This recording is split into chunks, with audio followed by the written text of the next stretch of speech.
এরে আল্লাহর বান্দা, মা একটা সন্তান নিয়ে কতই যে কষ্ট করেন, স্বামীকে বুঝাইলেও জীবনভর বুঝবে না রে বাবা।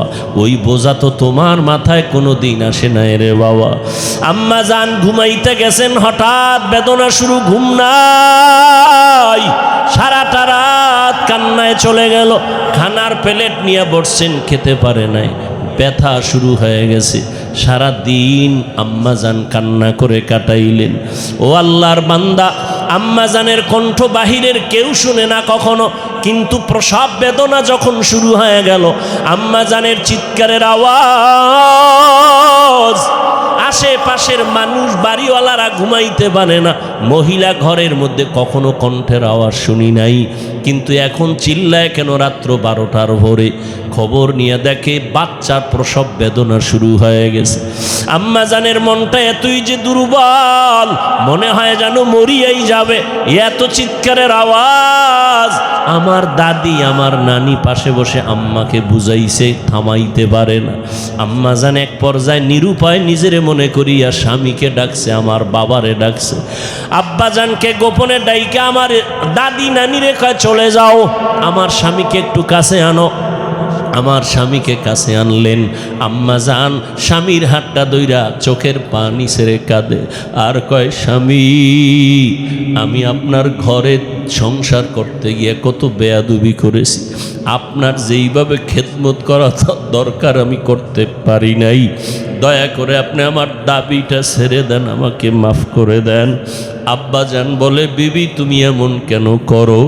বলে, আমার মাথায় মনে হয় 7 আসমানের বোঝা চেপে আসছে, আমার মনে হয় মরণ, আমি মরিয়া যাব, আর দুনিয়ার সূর্য বুঝি দেখতে পারবো না, প্রসব বেদনা সহ্য করতে পারি না রে স্বামী। বাবা সান্ত্বনা দিয়া কয়, ধৈর্য ধারণ করো, আমি আল্লাহর কাছে দোয়া করতেছি। দিনদার স্বামী গিয়া নামাজের মুসাল্লায় দাঁড়াইয়া একটা চিৎকার দিয়া কয়, রে মালিক, কুদরতের ক্ষমতা জাহের করে দাও, আমার স্ত্রী মরণাপন্ন অবস্থায় বাচ্চা প্রসবের বেদনা সহ্য করতে পারে না রে আল্লাহ, কুদরতের সাথে তুমি আসান করে দাও।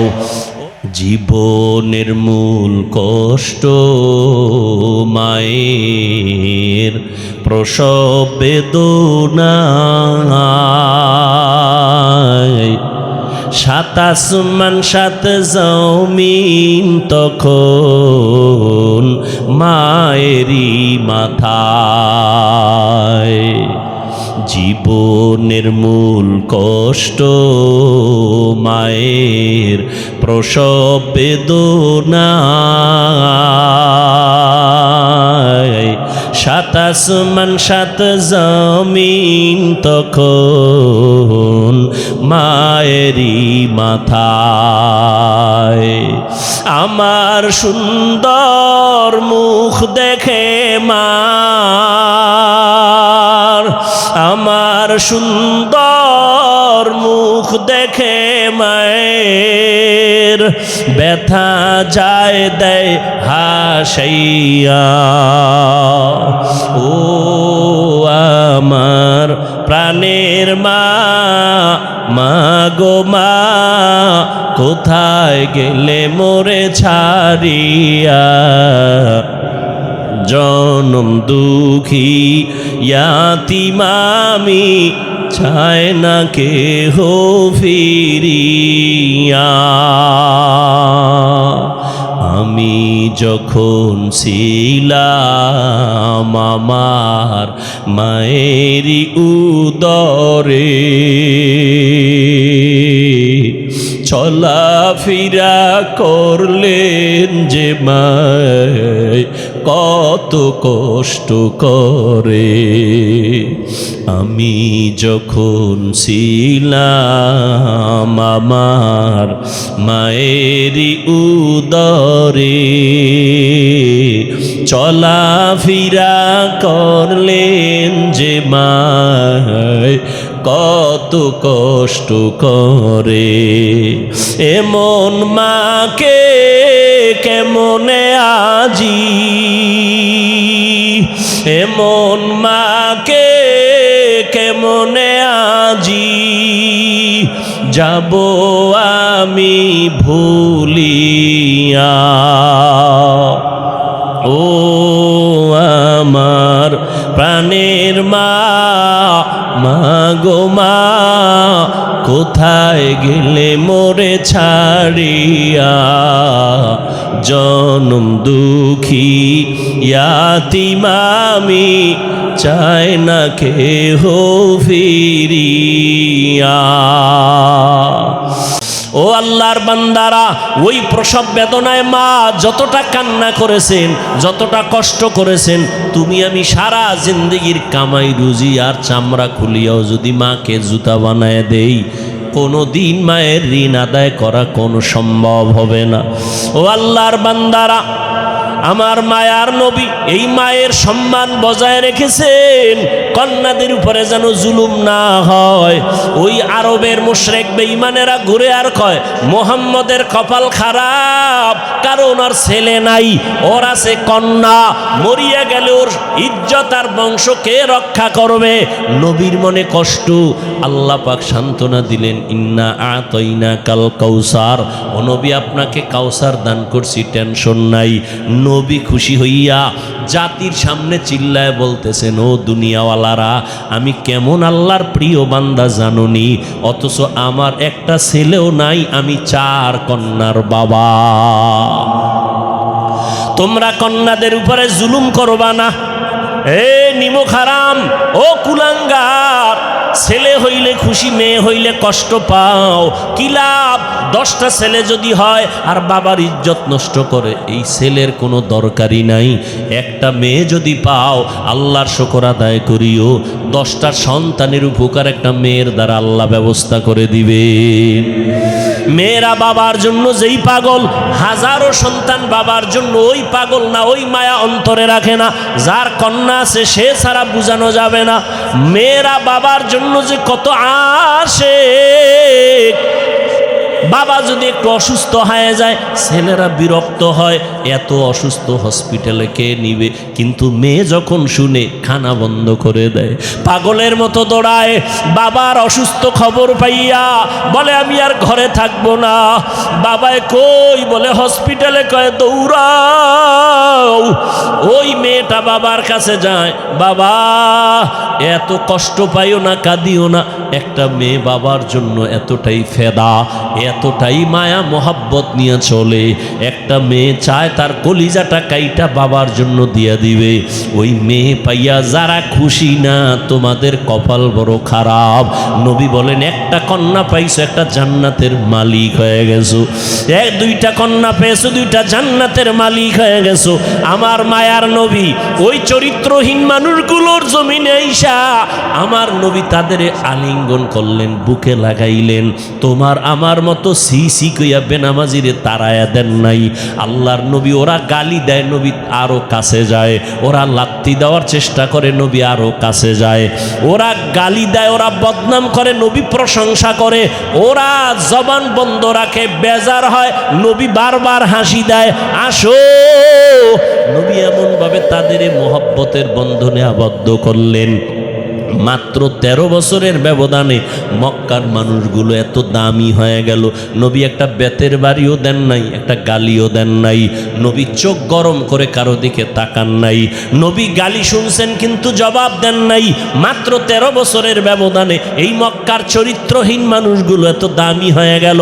আল্লাহ জিব্রাইল আমিন রে পাঠায় বলে, যাও, লিস্টি দিয়া দিলাম, লিস্টির মধ্যে নাম আছে, নবীকে বলো ঘোষণা দিয়া দেয়, এই লিস্টিতে যাদের নাম আছে সবাই বিনা হিসাবে জান্নাতি।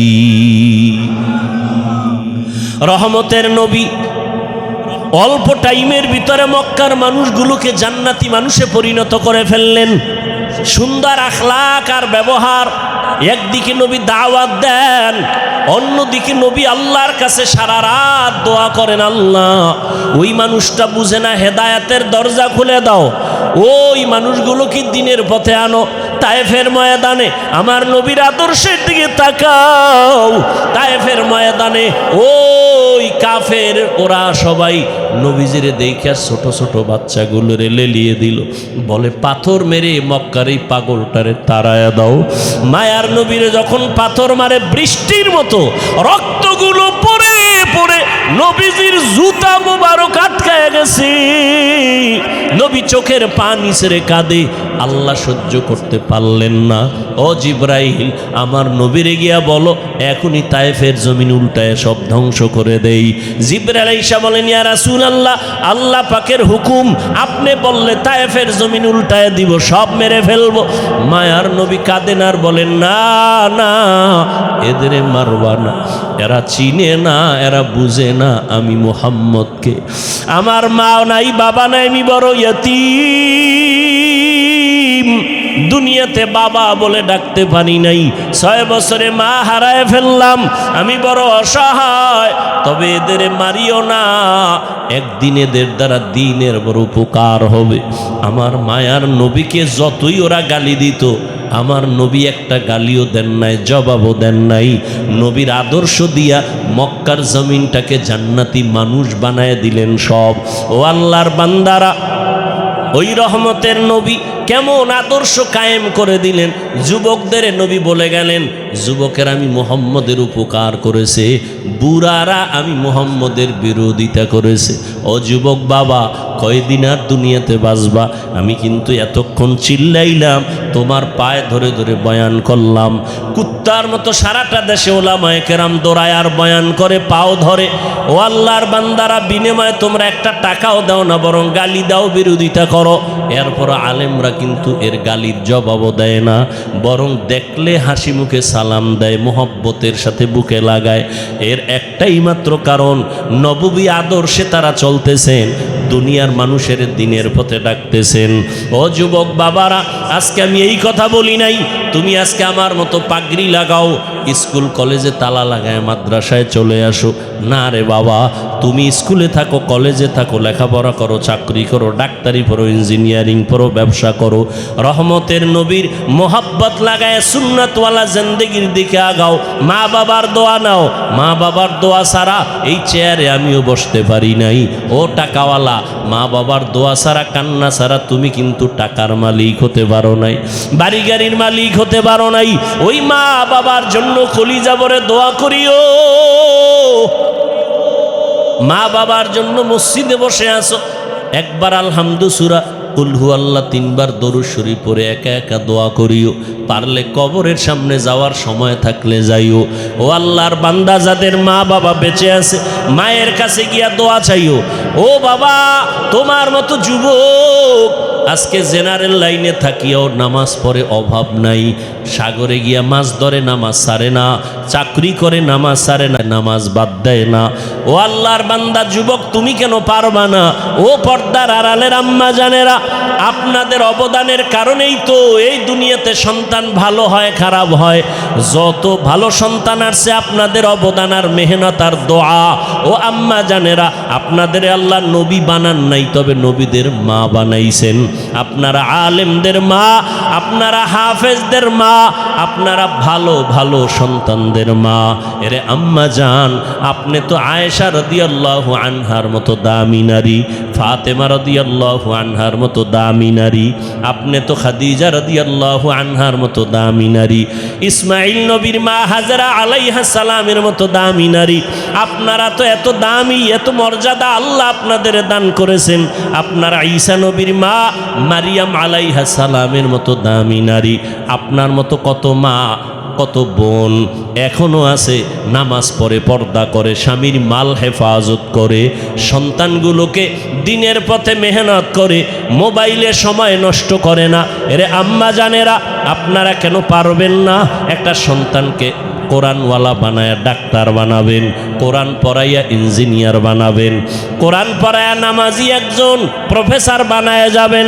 ওই সন্তান ডাক্তারি করলেও কোরআন পড়িয়া মা বাবার জন্য দোয়া করবে। এমন একটা আদর্শ সন্তান দুনিয়াতে রেখে যাবেন। ও সন্তানেরা, মা বাবার দোয়া নাও, বেঁচে থাকলে মায়ের কাছে যাও। মাকে যদি বলো, মা এই যুবকেরা দেখলাম কত তওবা করলো, কান্না করলো, আমার তওবার নিয়তি আসে না, কান্নাও আসে না। কারণটা কি? মনে হয় আল্লাহ আমার গুনার কারণে বেজার হয়ে গেছে, দিলটা পাথর হয়ে গেল, চোখে পানি নাই। মা, তুমি মাথায় হাত দিয়ে একটু দোয়া করে দাও। তুমি যদি দোয়া করো আল্লাহ পাক কবুল করে আমাকে হয়তো রাস্তা খুলে দিবেন। মা যদি দোয়া করে দেয় কপাল খুলে যাবে। ও আল্লাহর বান্দারা, এখনো যদি অন্তর তৈরি থাকে তওবার জন্য, পিছনে তো কম নামাজ ছাড়ো নাই, কম বেপরদায় চলো নাই, গুনাহ তো কম করো নাই। এখন আল্লাহর কাছে মনে মনে বলো, হে দয়ার মালিক, তুমি তো রিজিকের মালিক, তুমি আমার হায়াতের মালিক, তুমি তো আমার ইজ্জত দেওয়ার মালিক। আজকে থেকে জীবনে যত গুনাহ করছি আর করব না, নামাজ ছাড়বো না, বেপরদায় চলবো না, দাড়ি কাটবো না, মুরব্বীদের কথা শুনবো, ওলামায়ে কেরামের পরামর্শ নিয়া নবীর তরিকায় চলবো, কোনো দিন মা বাবার সাথে বেয়াদবি করব না। খাঁটি অন্তরে যদি তওবা করো, আমার আল্লাহ দরজা খুলে তোমাকে কবুল করবেন, অন্তর তৈরি হবে। তবে এটাও সত্য কথা, আবু জাহালের মতো কিছু অন্তরওয়ালা দুনিয়াতে থাকবে, হাজারো বয়ানে দিল নরম হবে না, বয়ানের পরে বাইরে গিয়ে তারা বিরোধিতা করে গুনার পাল্লা ভারী করবে। আর ওমরের মেজাজওয়ালা যারা গুনার কথা স্মরণ করে চোখের পানি ছেড়ে তওবা করবে, ও আল্লাহ, জাহান্নামের আগুনের গরম সহ্য করতে পারবো না রে মালিক, সূর্যের গরম সহ্য করতে পারবো না, ও আল্লাহ তুমি মাফ করে দাও। দুনিয়ার থেকেই আমি তওবা করে নিলাম। যদি আল্লাহর বান্দা তওবা করার খাঁটি নিয়ত থাকে, অন্তরে কোনো মুনাফিকি না থাকে, তওবার নিয়ত থাকলে দুটো হাত আমার আল্লাহকে দেখায় দাও। আয় আল্লাহ, আমাদের তওবা কবুল করে নেন, হাতগুলো কবুল করে নেন। আয় আল্লাহ, তওবার উপরে মজবুত হইয়া ওলামায়ে কেরামের পরামর্শ নিয়া নবীজির সুন্নাত অনুযায়ী চলার তৌফিক দান করে দাও। মা বাবার দোয়া নিয়ে চলার তৌফিক দান করো। আয় আল্লাহ, আমাদের সবাইকে দ্বীনের খাদেম হিসেবে কবুল করে নাও, আমিন। আমরা আরবি প্রবাদ শিখেছি, কুল্লু ইনাইন ইয়াতারাশাহু বিমা ফি, যেই বোতলের মধ্যে যা থাকবে এটাকে উপর করলে তাই, কথা বলেন না কেন? এই বোতলে আছে পানি, আমি মুখ খুললে কি পড়বে? যদি কেরোসিন রাখি তাই পড়বে, কথা ঠিক না? চেষ্টা করি বাতিলের বিরুদ্ধে একটু কন্ট্রোলে কথা বলবো, কিন্তু না, সম্ভব না। আর আমরা মুখস্থ করে উঠি না যে আজকে এই বয়ান করুন। ইখলাসের সাথে চেষ্টা করি, আল্লাহ যা বলান তাই বের হচ্ছে, এটা মুখস্থ করে বলার জিনিসও না।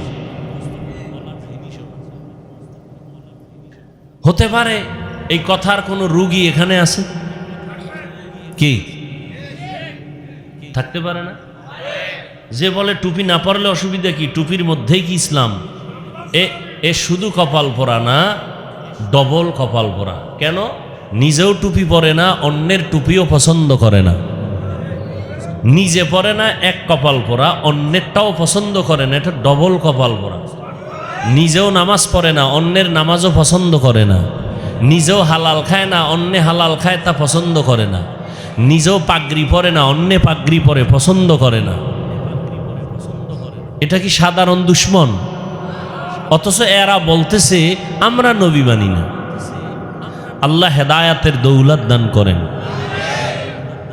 আসেন হাদিস নিয়ে কিছু কথা বললাম, তো এতটুকু ফিনিশিং দেই। একটা লোক নামাজ পড়ে না, তাকে গালি দেওয়া, কিন্তু যে নামাজ পছন্দ করে না তাকে ছাড় দেওয়া। একজনে পর্দা করে না তাকে গালি দেওয়া, আর একজন পর্দা পছন্দ করে না তাকে ছাড় দেওয়া। একজনে দাড়ি রাখে না তাকে গালি দেওয়া, আর একজন দাড়ি পছন্দ করে না তাকে ছাড় দেওয়া যাবে না। আল্লাহ কুদরতের দ্বারা হেদায়াতের দৌলত আমাদের সিনায় দান করেন, বাতিলের মোকাবেলায় আমাদের আহলে হকদের বিজয় দান করেন। এবার আয়াত নিয়ে কথা বলি, আপনাদের সকলের জানা পরিচিত একটি আয়াত, ওয়ামা আরসালনাকা ইল্লা রাহমাতাল লিল আলামিন। আয়াতটা আপনারা তো সবাই পারেন, কথা বলেন না কেন? সত্য কথাটা বলতে এত কষ্ট কেন? মানেন আর না মানেন, অন্তত স্বীকার করেন যে হ্যাঁ পারি। কোরআন শরীফ পড়তে না জানলে আয়াতটা মুখস্থ হয়ে গেছে শুনতে শুনতে। শুনতে শুনতে অনেক জিনিস মুখস্থ হয়, এটা ভুলে না। বুঝেন নাই? পড়া কথা মাঝে মাঝে ভুলে যায়, কিন্তু শুনে যে কথাটা অন্তরে ঢুকে এটা ভুলে না। আয়াতটা খুব সহজ। যারা নবীর আশেক দাবিদার এরা খুব বেশি বেশি আয়াত কয় এই আয়াতটা, কিন্তু আয়াতের হাকিকত থেকে তারা অনেক দূরে পড়ে আছে। আয়াত কি বলল? আল্লাহ বলেন, হে রাসূল, আমি আপনাকে দুনিয়াতে পাঠাই নাই। হ্যাঁ, পাঠিয়েছি জগৎসমূহের রহমত হিসেবে। ডাইরেক্ট বললেই তো হইতো আপনাকে জগতের রহমত করে পাঠাইলাম। প্রথম বললেন পাঠাই নাই, আবার বলেন হ্যাঁ পাঠিয়েছি জগৎসমূহের রহমত করে। গুরাইয়া বললেন কেন? ফাইলুল হাকিম লা ইয়াখলু আনিল হিকমা। হাকিম বা জ্ঞানী তাদের কোনো কাজ, তাদের কোনো কথা হিকমত বা জ্ঞান থেকে শূন্য না। আল্লাহ এমন কেন বললেন? দুনিয়ার সব মানুষের জেহেনটাকে পরিশুদ্ধ করে বললেন, এর মানুষ ভালো করে অন্তরে কথাটা তুমি বদ্ধমূল করে নাও। আমার নবীকে পাঠাই নাই বলিয়া তোমাদের জেহেনটাকে আমি পরিশুদ্ধ করলাম। আমার নবীকে পাঠাইলাম পুরাটাই রহমত করে। নবীর পুরাটাই রহমত, এর বাইরে কিছুই নাই। জগৎ সমূহের জন্য রহমত। এখানে অনেকে তর্জমা করে উভয় জগতের জন্য রহমত। উভয় জগৎ মানে দুনিয়ার জগৎ, পরকালের জগৎ। আমি তর্জমা করলাম জগৎ সমূহের জন্য রহমত। তার মানে জগৎ দুইটা না, জগৎ আরো বেশি। রুহের একটা জগৎ, আলাদা জগৎ। মায়ের গর্ভের একটা জগৎ, আলাদা জগৎ। দুনিয়ার জগৎ একটা আলাদা জগৎ। আলমে বরজাখ কবর জগৎ একটা আলাদা জগৎ। হাসরের ময়দানের একটা জগৎ হলো আলাদা জগৎ। জান্নাত ও জাহান্নামের জগৎ আলাদা জগৎ। আল্লাহ বলেন, এই সব জগতের জন্য আমি আল্লাহ হলাম রব্বুল আলামিন। আর আমার বন্ধু মুহাম্মদকে বানায় দিলাম রাহমাতুল লিল আলামিন। সমস্ত জগতের জন্য আমি আল্লাহ হলাম রব, আর আমার বন্ধু মুহাম্মদকে বানায় দিলাম রহমত। আমার বন্ধুর পুরাটাই রহমতে ভরা। এই জন্য আমি আল্লাহ প্রথম আওয়াজ দেই গরম, এরপরে নরম। আমার বন্ধুর সব কথাই নরম, গরম কথা কম। আমি আল্লাহ গরম আওয়াজ দিলাম আল আসর ইন্নাল ইনসানা লাফি খুসর। সব মানুষগুলো জাহান্নামে যাবে, সব মানুষ জাহান্নামী, একজনও বাদ নাই। কিন্তু বইলে একটু ঠান্ডা করলাম, সব জাহান্নামে যাবে না। ইল্লাল্লাযীনা আমানু ওয়া আমিলুস সালিহাত, যারা ঈমান আনবে, নেক আমল করবে, এইরকম 4 গুণওয়ালারা জান্নাতি। আপনার আমার মায়ার নবী, রহমতের নবী আল্লাহ পাক বুঝায় দিলেন কেমন রহমত। নবী বলেন সব উম্মত জান্নাতি। কুল্লু উম্মতি ইয়াদখুলুনাল জান্নাহ, সব উম্মত জান্নাতে যাবে। কিন্তু যারা আমাকে মানে না তারা সহসয় জান্নাতে যাবে না। রহমতের নবী, রুহের জগতের জন্য নবী রহমত। মায়ের গর্ভের ক্ষেত্রে নবী রহমত। দুনিয়ার জগতের জন্য নবী রহমত। কবর জগতের জন্য নবী রহমত। হাসরের জগতে নবী রহমত। জান্নাত ও জাহান্নামের জগতের মাঝেও রসুল রহমত। জান্নাতে রহমত হবে, জাহান্নামে রহমত হবে, এটা কেমন কথা? ভিন্ন ভিন্ন আলোচনা। রুহের জগতের জন্য নবী কেমন রহমত, ভিন্ন আলোচনা। দুনিয়ার জগতের জন্য নবী কেমন রহমত, ভিন্ন আলোচনা। কবর জগতের জন্য নবী কেমন রহমত, ভিন্ন আলোচনা। হাসর জগতের জন্য কেমন রহমত আমার নবী, ভিন্ন আলোচনা। আমি শুধু দুনিয়ার জন্য নবী কেমন রহমত এ বিষয়ে দু চারটা কথা বলবো। দুনিয়ার জগতের জন্য নবী রহমত। কেমন রহমত? বলে মুমিনদের জন্য রহমত আলাদা। মুমিনদের জন্য নবী রহমত, বেঈমানের জন্য নবী রহমত। পুরুষের জন্য নবী যেমন রহমত, নারীদের জন্য নবী রহমত। মানুষের জন্য নবী যেমন রহমত, জিনদের জন্য নবী রহমত, ফেরেশতাদের জন্য নবী রহমত। নবী যেমন মানুষের জন্য রহমত, ভিন্ন ভিন্ন প্রাণীদের জন্য নবী রহমত। মরা গাছের জন্য নবী রহমত, সমুদ্রের প্রাণীর জন্য নবী রহমত, জঙ্গলের প্রাণীদের জন্য নবী রহমত। কেমনে কেমনে কেমনে কেমনে প্রত্যেকটার পেছনে একটা ঘটনা আছে, এগুলোর কাহিনী আছে, আলোচনা আছে। রহমতের নবী এমন এক সময় আল্লাহ দুনিয়ার জমিনে পাঠাইলেন, যেই সময় পুরা দুনিয়াটা একটা এলোমেলো অবস্থা। মানুষের মধ্যে কোনো শান্তি নাই, আদব নাই, শিষ্টাচার নাই, মানবতা নাই। এর মধ্যে সবথেকে বেশি খারাপ হলো মক্কার মানুষ। মক্কার মানুষ এতটাই খারাপ, যেই খারাপ মানুষ আর দুনিয়ার কোথাও ছিল না। চরিত্রহীন, এত খারাপ। আল্লাহর ঘর বাইতুল্লাহ, নারী আর পুরুষেরা উলঙ্গ হয়ে তাওয়াফ করে। মক্কার মানুষ এতটাই খারাপ, নারীদের তারা সমাজে পছন্দ করে না, কন্যাদের পছন্দ করে না। বাবা হইয়া তার আপন মেয়েকে জ্যান্ত পাথর চাপা দিয়া মেরে ফেলে। এতটাই খারাপ।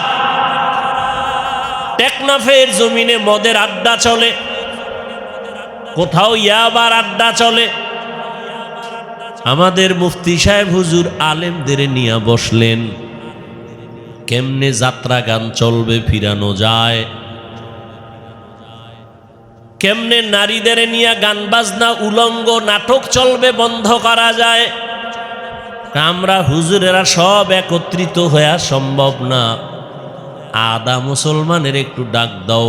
পুরাতো না আদা মুসলমান কোন এলাকার? কয় ওই এলাকার যারা আদা মুসলমান, নামাজ পড়ে আবার মিশা কথাও কয়, নামাজ পড়ে আবার সুদও খায়, এমন নামাজি আছে না নাই? এদের ডাক দাও। 2-4-5 জন গণ্যমান্য আদা নামাজিরে ডাকলো। ডাকার পরে কয়, ভাই তোমগে এলাকার ভিতরে মদের আড্ডা চলে, কি করা যায়? কয়, হুজুর আপনি যাইয়েন না, আমরা গিয়ে দেখি কি অবস্থা। মোটামুটি আমরা একটা ধারণা নিয়ে আসি। ফাইনাল আপনার পরিবেশ যদি থাকে আমরা আপনাকে নিব, এর আগে নেওয়া যাবে না।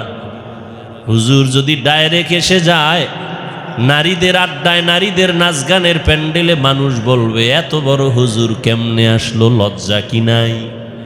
ঠিক নি?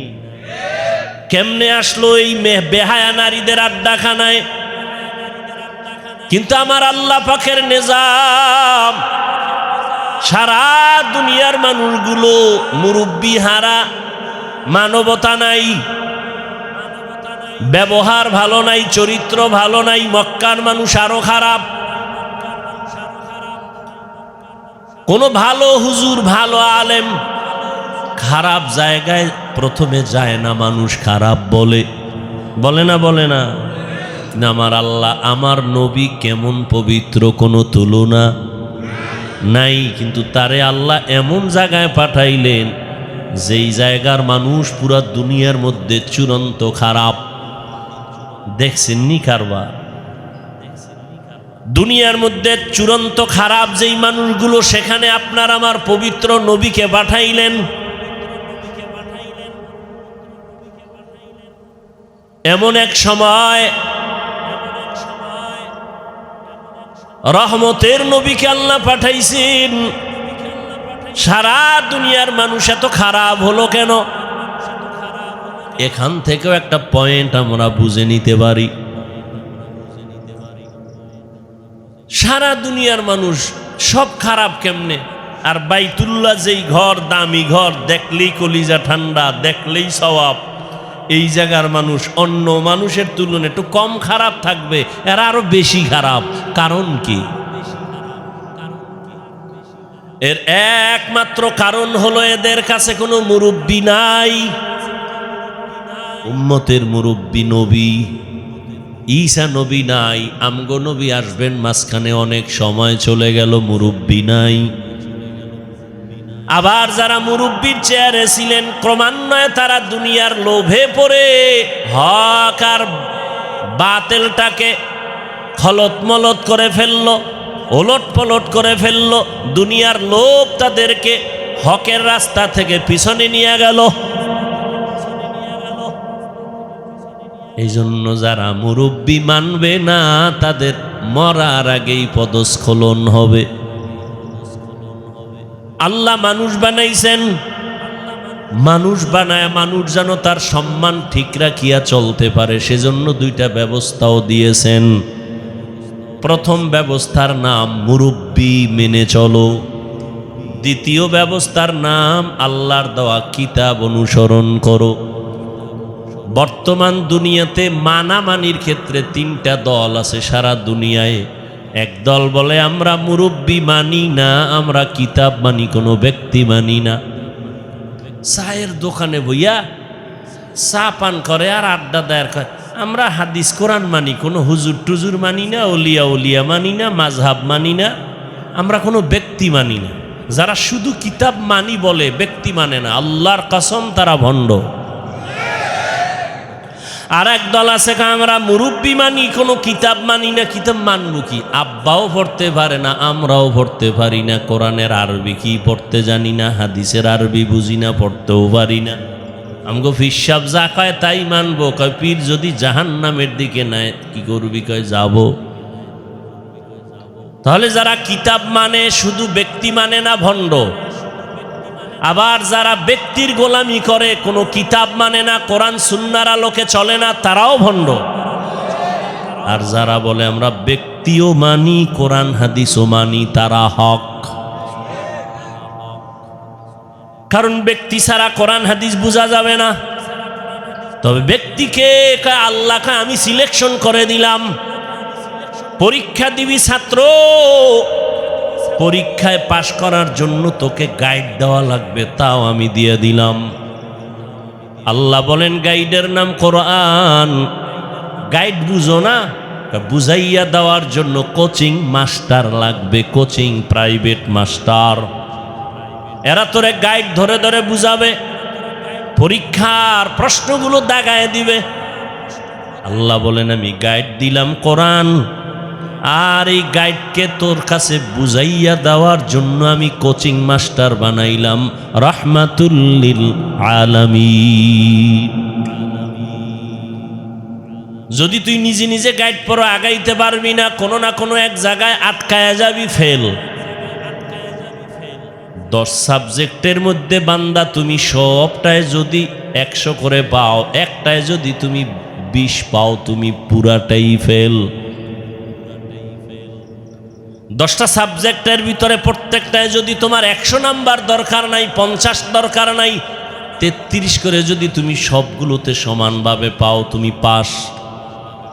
কিন্তু 9টা সাবজেক্টে তুমি 100 নাম্বার পাইছো, একটায় পাইছো মাত্র 28 বা 25, তুমি পুরা সাবজেক্ট ওয়ারি ফেল।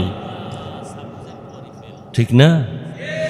জিহাদের ময়দানে নাম্বার উঠাইছো 100, তাসকিয়ার লাইনে তোমার নাম্বার 20, তুমি ফেল। তাসকিয়ায় নফসের লাইনে তোমার নাম্বার 100, জিহাদের ময়দানে তোমার নাম্বার 20, তুমি ফেল। আমার রসুলের প্রত্যেকটা কাজের ক্ষেত্রে তোমার অন্তর দিয়া দাও, জান মাল কোরবান করে 100 নাম্বার উঠাও, তুমি পাস। রহমতের নবী বিদায় বেলা চলে গেলেন। এই উম্মত কিয়ামত পর্যন্ত আর একটা সেকেন্ডের জন্য নবীকে পাবে কি? টেকনাফে নবী আইবেননি, মাঝে মাঝে আসবেন। আবু বকর, ওমর, ওসমান, আলী, কোনো সাহাবায়ে কেরাম আসবেন রাদিয়াল্লাহু আনহুম আজমাইন, আসবেন আবু হানিফা, ইমাম বুখারী, ইমাম মুসলিম, ইমাম তিরমিজি আসবেন, বড় পীর আব্দুল কাদের জিলানী আসবেন। আমগো কাম কি? আমরা তো জান্নাতে যাব না ইনশাআল্লাহ। এখন জান্নাতে যে যাব, পথ কই, ঠিকানা কই? ঠিকানা লাগবে না? ঠিকানা আছে কোরআন হাদিসে। কোথায়? এখন আপনি কোরআনের আরবিও বুঝেন না, হাদিসেরও আরবি বুঝেন না, আপনার উপায় কি?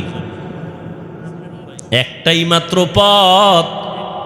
আল্লাহর নবী বলেন, আমি বিদায় হয়ে গেল, আমি দুইটা জিনিস তোমাদের মাঝে রেখে গেলাম, দইরা রাখলে ঈমানও যাবে না, সম্মানও যাবে না।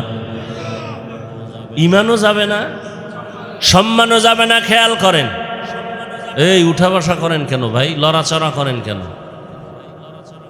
কারো জ্যৈষ্ঠ মাস, কারো সর্বনাশ। ভালো করে বুঝার চেষ্টা করেন, খুব সাবধান। কিয়ামত পর্যন্ত কেউ আসবেন না, নবী আসবেন না, সাহাবায়ে কেরাম আসবেন না। জান্নাতে তো যেতে চাই, ঠিকানা কোরআন হাদিসে কিন্তু পড়তেও পারি না, কপাল খারাপ। হাদিসের আরবি বুঝি না, ব্যাখ্যা তো পরের কথা। কোরআনের তরজমা বুঝি না, ব্যাখ্যা পরের কথা। ওয়ালা দল্লিন আছে না? প্রত্যেক নামাজেই কিন্তু এই আয়াত পড়ি, গায়রিল মাগদুবি আলাইহিম ওয়ালাদ-দাল্লিন।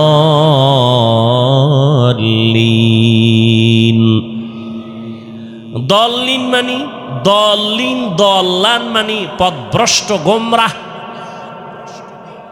কি বুঝেননি? গোমরা বুঝেন তো ভাই? কথা বলেন। গোমরা, পথভ্রষ্ট, দল্লিন। আচ্ছা, আপনি তো এই তর্জমাটা শিখা ফেলছেন। দল্লিন, দল্লান মানে গোমরা। এখন এই তর্জমা সব জায়গায় যদি করেন, দেখেন তো, ওয়াদ্দুহা ওয়াল্লাইলি ইযা সাজা মা ওয়াদ্দাআকা রাব্বুকা ওয়া মা ক্বালা ওয়ালাল আখিরাতু খায়রুল লাকা মিনাল উলা ওয়ালাসাউফা ইউতিকা রাব্বুকা ফাতারদা আলাম ইয়াজিদিকা ইয়াতীমান ফাআওয়া। এরপরের আয়াতটা যারা পারেন পড়েন, ওয়াওয়াজাদাকা দাল্লান ফাহাদা। আল্লাহ নবীর শানে আয়াতগুলো বলছেন। দল্লান পইরে আসছেন, দল্লিন মানে গোমরা। নবীরে বলবেন, আল্লাহ বলছেন, নবী আপনি গোমরা, আপনি পথভ্রষ্ট, আমি আপনাকে হেদায়াত দিছি। রসুলের শানে এই কথা বলে বেয়াদবি না? কথা বলেন না কেন? কারণ আপনি তো বাংলা তর্জমা শিখছেন, কারণ আপনি তো বলবেন নবীও গোমরা।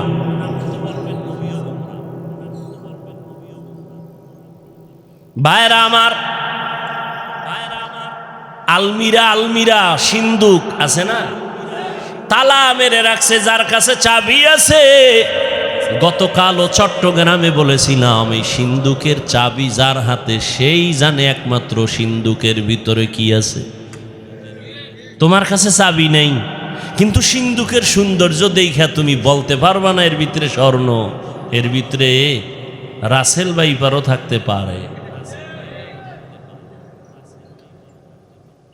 যার কাছে চাবি আছে সে জানে সিন্দুকের ভিতরে ভালো না খারাপ। আল্লাহর কসম করে বলি, ভালো করে বুঝো হে মুমিন, আল্লাহর কোরআন এটা একটা মহা পৃথিবীর একটা শ্রেষ্ঠ সিন্দুক। এর চাবি আছে একমাত্র নবী ওলামায়ে কেরামের হাতে দিয়ে গেছেন, আর কারো হাতে দেন নাই। ওলামায়ে কেরামিরে জানবেন কোরআনের মধ্যে কি আছে কি নাই, হাদিসে কি আছে কি নাই। তুমি বাংলা তর্জমা পড়ে উপরের কিছু দেখবা, ভেতরের খবর নেওয়ার কম ক্ষমতা না। इल्मेरा एजाज़ो करदन बेहिसाब खल्क़ेरा दादन जवाबे बासवाब हक नदारत दोस्ते खल्क़ा ज़ारेरा मिस्ते ई खसलत एके दिनदारेरा। ইঞ্জিনিয়ারের কাম হইল বিল্ডিং এর ডিজাইন করব নাকি না হেও বালু সিমেন্ট মিলায় ইট গাঁথবে, গাঁথতে গেলে আঁকা বাঁকা হয়ে যাবে, এখন ইঞ্জিনিয়ারিং চলবে না। ডাক্তারের কাজ হলো রোগীর চিকিৎসা করবে, ডাক্তারের কাজ না তোমাকে হুইল চেয়ারে করে এরপরে বেডের মধ্যে নিয়ে যাবে। আল্লাহ প্রত্যেকের একটা দায়িত্ব দিছেন, ওলামায়ে কেরামের দায়িত্ব উম্মতের হেদায়েতের পথে ডাকবেন। ওয়াজআলনা মিনহুম আইম্মাতান ইয়াহদুনা বিআমরিনা।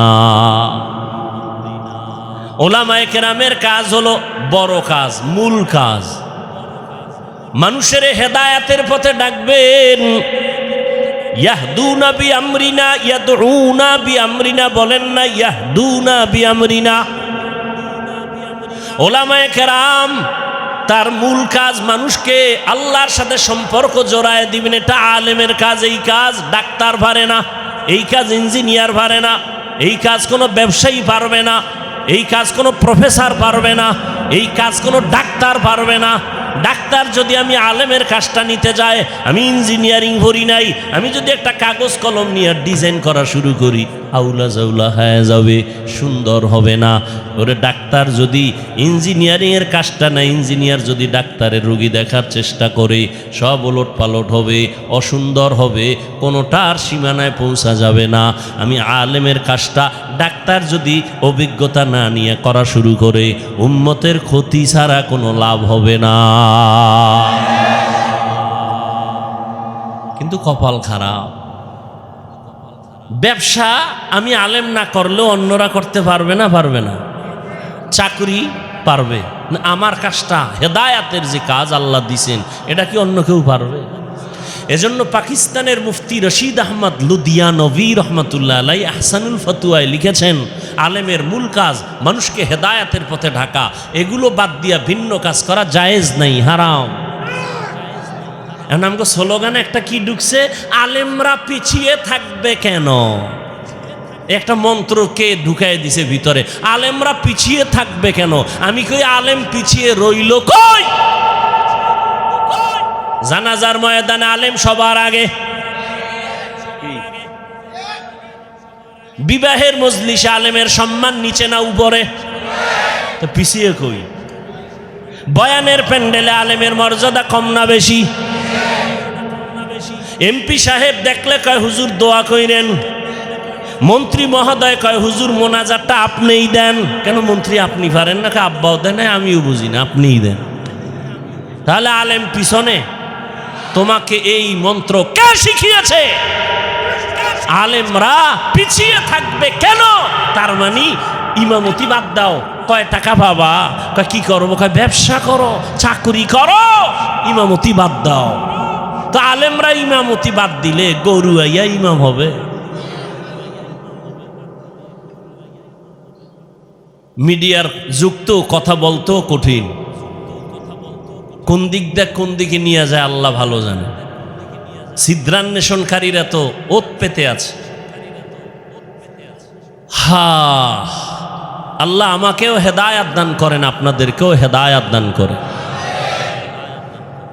ভাইরা আমার, আল্লাহ কয় এই একজনে লাখ লাখ টাকা কামাই করে হারাম পথে, ও যা পায় তার থেকে 1000 গুণ বরকত। তুই ইমাম রে আমি 5000 টাকায় দিই, তোর কাছে পছন্দ লাগে না? একজনে 20 লাখ টাকা কামাই করে, 50 লাখ কামাই করিয়া না খাওয়ায় শান্তি, না বউ দিয়া শান্তি, সন্তান দিয়া শান্তি, সম্মান নাই, কিচ্ছু নাই।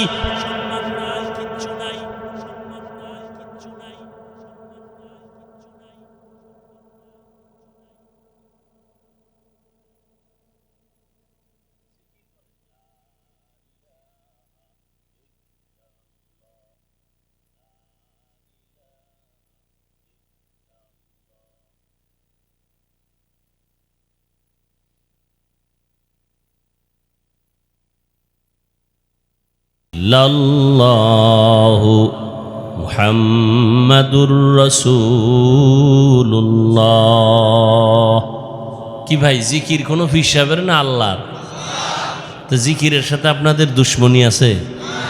আমি সেদিনও কিতাবে দেখছি, আল্লাহর জমিন ও আসমানের মধ্যে আল্লাহর নামের যত জিকির, শ্রেষ্ঠ জিকির হলো এই জিকির, লা ইলাহা ইল্লাল্লাহ, লা ইলাহা ইল্লাল্লাহ, লা ইলাহা ইল্লাল্লাহ, লা ইলাহা ইল্লাল্লাহ, লা ইলাহা ইল্লাল্লাহ। কত মজার জিকির! আহ, জিকিরে হক আমদ গদাই রূহে রা, মারহামামদ ই দিলে মজরুহে রা। যেই বান্দা মিষ্টি খায় না সে মজা বুঝে, যে দধি খায় না সে দধির মজা বুঝে না, যে কুমিল্লার রসমালাই খায় না সে কুমিল্লার রসমালাইয়ের মান বুঝবে না। যেই বান্দা মাওলার নামের জিকির করে না ও জিকিরের মজা কখনো বুঝবে না। আল্লাহর কসম, যত কঠিন থেকে কঠিন মুসিবতে আপনি পড়ে যান, আপনি সাথে সাথে আমার মাওলাকে স্মরণ করেন, লা ইলাহা ইল্লাল্লাহ, লা ইলাহা ইল্লাল্লাহ, লা ইলাহা ইল্লাল্লাহ, লা ইলাহা ইল্লাল্লাহ। অর্থ কি? ও আল্লাহ, আপনি ছাড়া আর কোনো আমার ইলাহ নাই, কোনো রাজ্জাক নাই, কোনো মাহবুদ নাই, কোনো মাশুক নাই, কোনো মাহবুব নাই। আপনি আমার একমাত্র মালিক। ইজ্জত দেওয়ার মালিক আপনি ছাড়া আমার কেউ নাই, সম্মান দেওয়ার মালিক আল্লাহ আপনি ছাড়া কেউ নাই, রিজিক দেওয়ার মালিক আপনি ছাড়া আমার কেউ নাই। ও আল্লাহ, আমার সম্মান আপনি হেফাজত করেন, ইজ্জতের হেফাজত করেন, রিজিকের ব্যবস্থা করেন। ও আল্লাহ, মুসিবত থেকে হেফাজত করেন। এই নিয়তে জিকির করবেন, জিকির করবেন মোহব্বত লাগাইয়া, কোনো তাবিজ লাগবে না। এটাই হলো মুসিবত থেকে হেফাজতের বড় তাবিজ। যে ইমাম সাহেবরা তাবিজ লেখেন, আপনারা আবার রাগ করেন না। যাগো তাবিজ লাগবে এরা তো দরজায় গিয়ে সিরিয়াল দিবেই। ভাইরা আমার, কি কথা জানি বলতেছিলাম, গেছে, ভুলে গেছে আধা মিনিটে। ওলামায়ে কেরাম, আল্লাহ পাক রব্বুল আলামিন বলে, তাকায় দেখ, দুনিয়ার মানুষ কোটি টাকা কামাই করিও শান্তি নেই, তোরে 5,000 টাকায় কেমন শান্তি দিছি জানোনি? মাসে মাসে 5 লাখ টাকা কামাই করে, ঘরের মধ্যে খাওয়ার মতো পেটওয়ালার সংখ্যা আছে মাত্র কম। কারণ ওরা পেটওয়ালা খানার সংখ্যা কমাইছে, ট্যাবলেট খাইয়া সন্তান বাড়ায় না। আর তুই চাকরি করো, মসজিদে খেদমত করো, বেতন 10,000, মাদ্রাসায় পড়ো 10,000, 5-7 মাস বাকি, তোর ঘরে খানেওয়ালার সংখ্যাও বেশি না। কারণ আমরা তো ট্যাবলেট খাই না। আমরা তো রসুলের ওই হাদিসটা যেদিন শুনলাম, ওই বাড়ির মাইয়া বিয়া করবি যেই বংশে সন্তান বেশি হয়। কারণ কিয়ামতের ময়দানে আমি মুহাম্মদ অন্য নবীর উম্মতের তুলনায় আমি বেশি উম্মত নিয়ে গর্বের সাথে জান্নাতে যাব। ভাইরা আমার, কিন্তু কথা কেমনে বলি, বড় কঠিন। যারা স্লোগান দেয় ট্যাবলেট খাইয়া, ছেলে হোক মেয়ে হোক দুটার বেশি না, একটা হলে ভালো হয়, না হইলে আরো ভালো। এই ট্যাবলেটওয়ালারা বলো, 20 বছর আগের তুলনায় বর্তমানে মানুষের সংখ্যা বাংলাদেশে কম না বেশি? তো ট্যাবলেট কই? তোমরা যে সন্তান বন্ধ করলা জন্ম নিয়ন্ত্রণ করিয়ে, কই কমাইতে তো পারলা না। কারণ কি? বান্দা চাইলে কিছুই হয় না, আমার আল্লাহ চাইলে সব হয়। আল্লাহ যা চাইবেন তাই হবে, বান্দা যা চাবে তা হবে না। তবে হ্যাঁ, বান্দা চাইলেও হবে যদি বান্দার চাওয়াটা আল্লাহর চাওয়ার সাথে মিলে যায়। ভাইরা আমার, আল্লাহ পাক চাইছেন মানুষ বাড়াবেন। এখন বেঈমানের কথা কমাও কমাও, মানুষ কমাও কেন? দুইটা কথা, দুইটা স্লোগান কারা, মানুষ বেশি হলে থাকবে কই, খাবে কি? এই স্লোগান দুইটা। আল্লাহ কয় দুটার চাবি আমার হাতে রাখছি। মানুষ কই থাকবে ব্যবস্থা আমি করব, মানুষ কি খাবে ব্যবস্থা আমি করব। মুরব্বীরা বলেন তো 1% জায়গা বুঝেন না? মুরব্বীরা বলেন না কেন? কয় শতাংশ? 1% জায়গায় যেই পরিমাণ ধান হইতো 20 বছর আগে, এখন কম না বেশি? বাড়াইছে সরকার। আপনার আব্বা কে বাড়াইছেন? আগে 10টা পেয়ারা খাইলো জিব্বায় টের পায় না কি খাইছি, আর এখন 1টা কেজি পেয়ারা একজনে খাওয়া যায় না। এই খানার বরকত কে দিছে? ওয়াতারযুকু মান তাশাউ বিগাইরি হিসাব।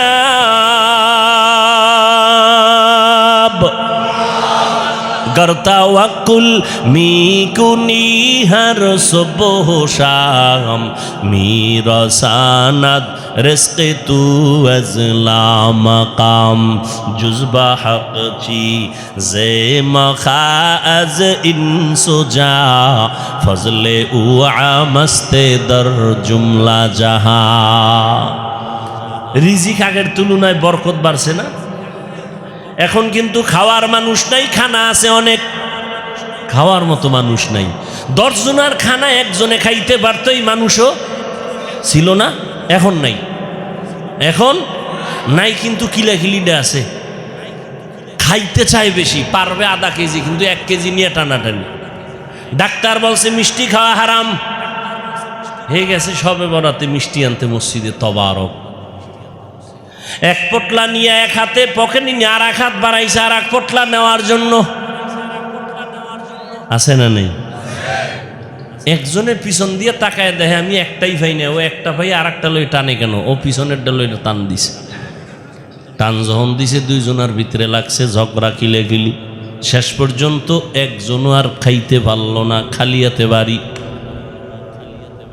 খাইতে পারে না কিন্তু খাওয়ার আগ্রহ নিয়ে জুলুম পর্যন্ত মানুষ করে, গরিবের উপরে জুলুম করে।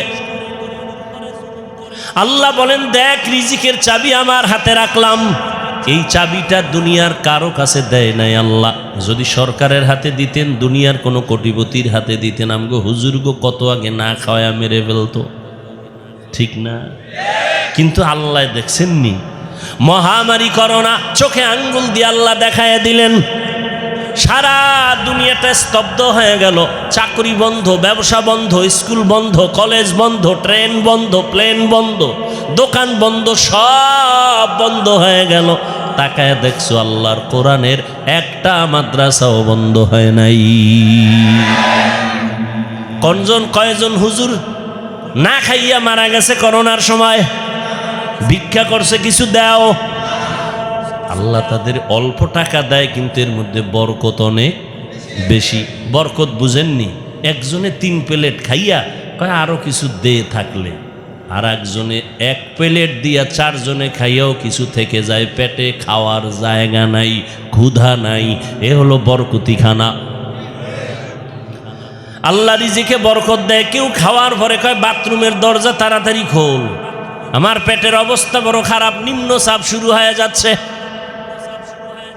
আর একজনে খায় দিব্যি আরামে ঘুমায়, কোনো টেনশন নাই, কোনো রোগ নাই, ডাক্তার নাই। আল্লাহ বলেন ওরে বান্দা তাকায় দেখ, ইহুদি খ্রিস্টান সমস্ত দুনিয়ার বিধর্মীরা চায় ইসলামের আলো বন্ধ হয়ে যাক। আমার আল্লাহ বলেন আমি আলোটা কেমনে জ্বালাইছি দেখছুনি? করোনায় সব বন্ধ, কোরআনের আলো বন্ধ নাই, কোনো হুজুর না খায় মরে নাই। কেমন কুলাঙ্গার সন্তান, বাবায় করোনায় আক্রান্ত, ছেলেরা ট্রিপল মাস্ক লাগায় বাবার কাছেও যায় না করোনা। এলাকার গরিবের টাকা দিয়ে কয় লাশটা বাইরে ফেলে রাস্তায়, টাকা পায় গরিবেরা বাবার লাশটা রাস্তায় ফেলে আসলো।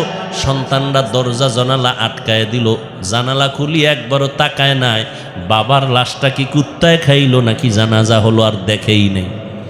কি হইল? ওই করোনার সময় শত শত লাশ। ইতিহাস ভুলে যাইও না রে যুবক, ওই করোনার সময় শত শত লাশ। আমার দেশের কিছু পুলিশ ভাইরা আর অধিকাংশ টুপিওয়ালা ওলামায়ে কেরামরা এই করোনার লাশগুলো নিজের কাঁধে নিলেন, গোসল করাইলেন, কাফন পরাইলেন, দাফন পরাইলেন।